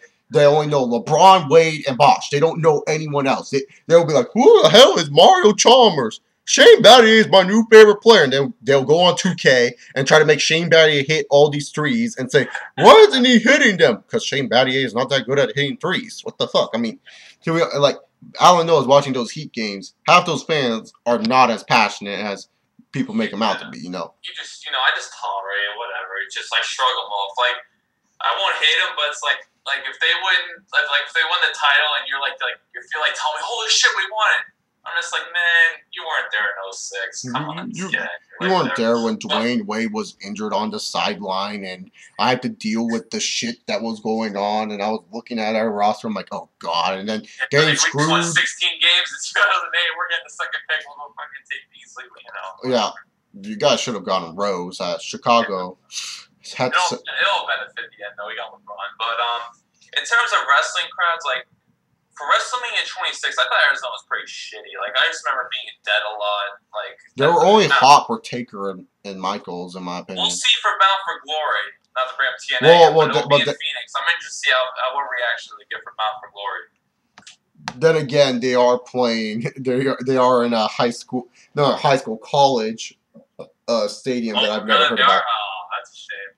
Imagine they were like Glendale Stadium. They were playing where the Arizona How funny would it be if TNA planned this for and they got Arizona Cardinals Stadium, right? And the Arizona Cardinals had to play on that same night. That'd be terrible. Or even the Suns. Imagine they got to the Suns arena. I don't know what it's called, but it's in Phoenix. Yeah, but TNA's Bound for Glory is in October, and that's when the basketball season starts, and. I'm pretty sure Phoenix fans would give two shits about wrestling because they're all they care about right now is that they lost Steve Nash. Suck it, Phoenix Suns. But back to just in general, the wrestling crowds, you obviously watch Survivor Series. Yeah. How good was that crowd? Because I was the New York crowd. Oh my goodness, that was crazy. And then the biggest besides The Rock and Cena and all that, the main event. The biggest reaction was Cody Rhodes for me. I was hearing Cody. I thought we were good for Cody, but you didn't think Punk. I thought we were pretty good for Punk and the Fink. Yeah, no, Fink was getting Punk got a reaction, but I'm talking about Cody was just so hot that night. Cody was huge. I was a little shocked by that, but at that time Cody was hot. Right now, not so much. But I think the reason why it was hot because it was he brought back the classic Intercontinental title and Madison Square Garden and all that played into factor. I'm kind of glad though for the Garden this year, where when they went back for Survivor Series, we didn't get those stupid doors. You know what I'm talking about? Yeah. Sometimes when they go to the Garden, they make those dumb doors. Yeah, and it's just, I don't know what the fuck that was, but it was funny. If you watch I don't recommend anyone watch this again, but it was remember the awful Henry Show feud, that match we were starting chant or chant. There was Yokozuna chants, there was D'Lo Brown chants. It's just we're thinking of names, just chanting for the fuck of it because it was that more. I thought the coolest chant we did on Macho Man, we did Randy Savage chant when Big Show hit the elbow drop, which really popped the crowd. I started a chant at SummerSlam. I started the Macho Man chant. I was screaming when Punk hit the elbow. I hate when they're like, he finally hit the elbow at SummerSlam this year, and I'm like, what? He hit it last year at SummerSlam. Are you stupid? Hits it every week. I was like, Macho Man, Macho Man. Everyone was like, Macho. And then I tried to start a Benoit chant going when Cena locked the crossface. when the fans were chanting, you can't that was the funniest when Cena shut them the fuck up. When Cena had the STF, they were chanting, you can't wrestle. And then Punk walked the Anaconda Vice. And then the fans were like, Cena can't wrestle. And then Cena walks into crossface. Everyone that was chanting, you can't wrestle, just looked at each other and said, fuck. And then later on, they're like, they were trying to start a never mind, like a quick little never mind chant, because Cena can't wrestle. And I hate when fans say you can't wrestle. I would like to see you motherfuckers also try to, you know, I know a lot of people say, oh, you were shitting on Gunner earlier. He can't wrestle. Gunner can't work a crowd. Gunner's not interesting. Gunner can't work a mic. And also, don't say I've never done anything wrestling, because I trained at Samoa Joe School, the New Japan Pro Wrestling in LA school. I trained with Asian fucking wrestlers, and I've been kicked by them as a jobber. I was a jobber for that school. I know what it's like to wrestle. I've trained. I know aspects of professional wrestling. I'm not an idiot when it comes down to in-ring work, but Cena, he could work circles around me. Almost anyone that's in the WWE level can work circles around me. I just see personally, Gunner, he's not that great of a worker. He could improve. He doesn't have he's not a 5-tool superstar. That's why Gunner sucks to me. He's not a guy that I can say I want to tune in to see. He's a guy where I want to flip the channel. And like we say about the Big Show, we don't say Big Show sucks in ring. I mean, we're just saying right now Big Show has lost interest to us. There's no interest in seeing a fucking Big Show anymore. There's no interest in it. We're not saying Big Show totally blows. We know this guy's a Hall of Famer. We're just pretty much saying there's no interest in wanting to tune in to see Big Show. That's what we're saying. And I don't understand why fans always go, you can't saying Cena can't wrestle, because obviously the guy has talent. I mean, he's not the best wrestler, I'll say that, but he has talent, and I don't understand why fans judge him so hardly about his wrestling skills, and that's one of the main reasons he sucks. I can understand if you don't like Cena because he's forced down your throat, but the dude can work in the ring. Because as much as an Orton fan I am, Randy Orton has only had probably 2 5-star matches, if you want to call him that, in his career. Cena has had more 5-star matches in his career than Orton. So, in my personal preference, I'm just saying, Cena can wrestle. Yeah, and plus, like, if you based on Lesnar's last 2 matches, Cena-Lesnar was totally, no debate, better than Triple H and Lesnar. And look, I know Chicago crowd's better than Los Angeles, but look, there was a lot of dud stuff in that Triple H Lesnar. Like, Brock, like, Cena sells better than Triple H, I think, and I think also, you know, the whole Kimura thing was kind of lame. Like, I thought the main event fell flat. Yeah, it's just like, don't get me wrong, I'm not saying Cena's like the best wrestler in the ring today. No, he's not. He isn't. He's a good worker. He's a good workhorse. He's a good workhorse. I mean, sometimes he can get lazy, but he's a good workhorse. Like, it's the same with Batista. It's like people say, oh, Batista sucks in ring. Well, not every wrestler is a fucking technical master or a high flyer. Is that what you consider a good wrestler? Because if you do, you're not looking at a full spectrum of what professional wrestling is. Professional wrestling is like mixed martial arts. It has different fucking styles. Batista, for his style and the way he worked in the ring, he was good. He was good. He was a good brawler. Like Cena. He's a brawler. He's not some fucking Kurt Angle. If everyone was the same style in professional wrestling, it would be boring. That's and I just, you know, with Cena, look, we know when he needs like a Bryan or a Punk, or is it have a good match. Like, we saw Cena Miz, and that was just a complete dud fest. Like, yeah, it's no secret that Cena needs a good worker to push him. But that's not, like, that's a slight criticism, though. But at least Cena could handle himself. Like, a Cena Punk match, you need 2 guys to have a great match. Yeah, you can't and just... Cena's a great part. Shawn Michaels, you know, the list goes on. Wow, my iPod just turned on randomly.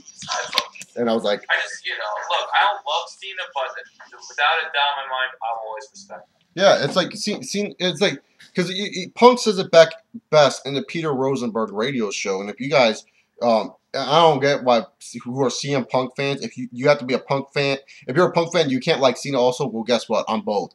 And Punk even said it best, like, oh yeah, when we were working on our Money in the Bank match, we kind of just went backstage and I asked Cena, oh, what do you want to do? And then they planned that match literally during the match. So you're saying that Punk carried Cena.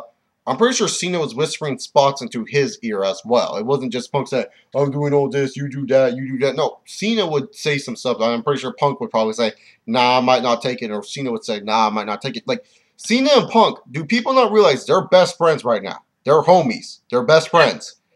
Punk praises Cena out the ass, and if you guys don't believe that, Art of Wrestling, number 100, with CM Punk and Colt Cabana. CM Punk just says nothing but great things about John Cena. He said good, and like, we're going to wrap this up soon, whatever, but like, the verdict is people are wrestling fans are way too negative. Like, just, we gotta be more positive things. Look, I understand you're pissed, but it's like, look, I'm kind of pissed with the product right now. Yeah. But like, there's some positive things going on. Look, Cena cut a hell of a promo Monday. There's not, I really enjoy. And Cena has his good moments. Does he have his shit moments? Like, look, I don't want to see Cena versus Big Show. That's awful. No one wants to see, because like we've seen it so many times, and we've seen them do so much. You could put them in a match in Tokyo and have Big Show ride on King Kong, Cena with Godzilla, Big Show with the enemies of the Power Rangers, and Cena with the Power Rangers, and I don't think people would give two shits about that matchup still.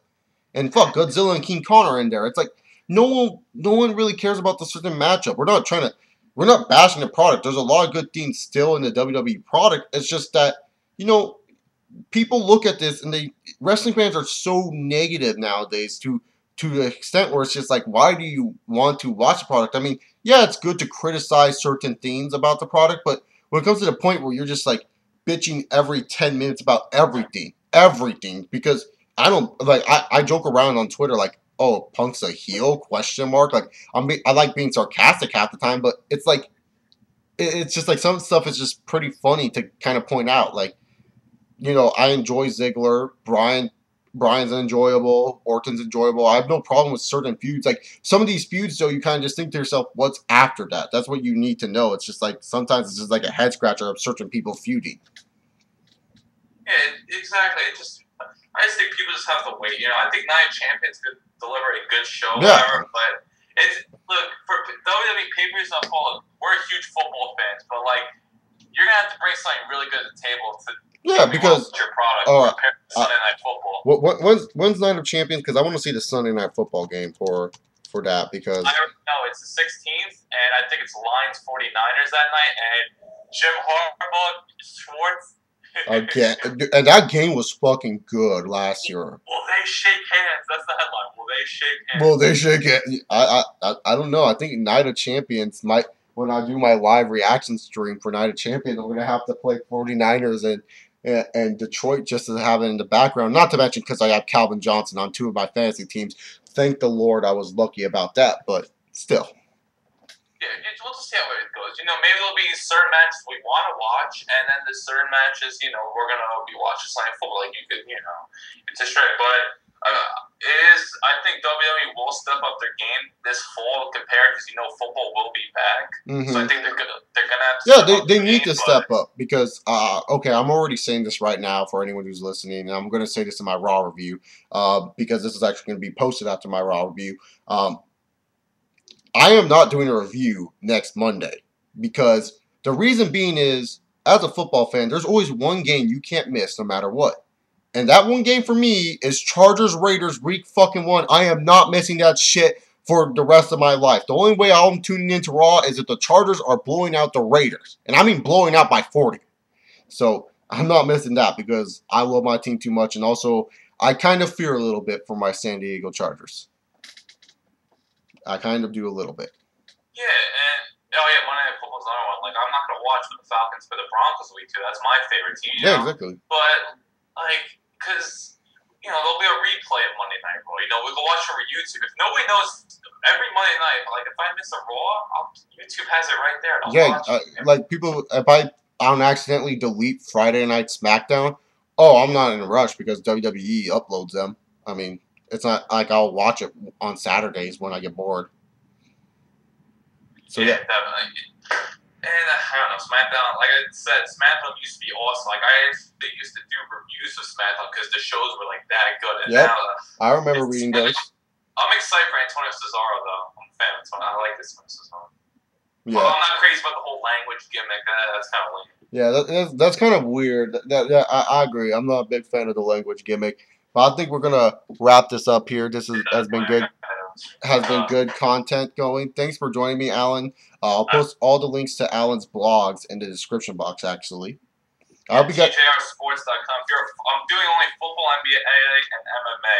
I do not like baseball, so sorry, baseball fans. But those are 3 other sports, and I think they're all very popular. So I think definitely check them out. And definitely follow his Twitter. I'll try to work annotations so that way I can know how to do it. So that way you can get more exposure. Because a lot of people say when I plug them, I don't use annotations, and I'm like, I don't know how to use annotations. You would think me being on YouTube as long enough, I would know how to use annotations, but with this video being as long as it is, I think if I put annotations and some pictures going, it'll definitely work out. Yeah, but definitely check out his stuff. Follow his Twitter. Follow my Twitter.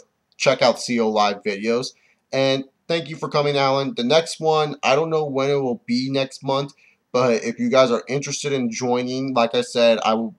And for all those guys, I think that you're going to do one every month with me. It's not the case. Allen's the only mainstay because he's more of a blogger, and also it was his idea in the first place. So he's going to be the only mainstay when it comes down to this. But I'll definitely try to alternate new people, and especially if you have YouTube channels, that would be nice, so that way you can get a free plug out this. But thank you guys for listening. I hope you guys enjoyed, and yeah, we'll definitely do this next month. So I'll see you all next time. What is up, guys? Chase here using a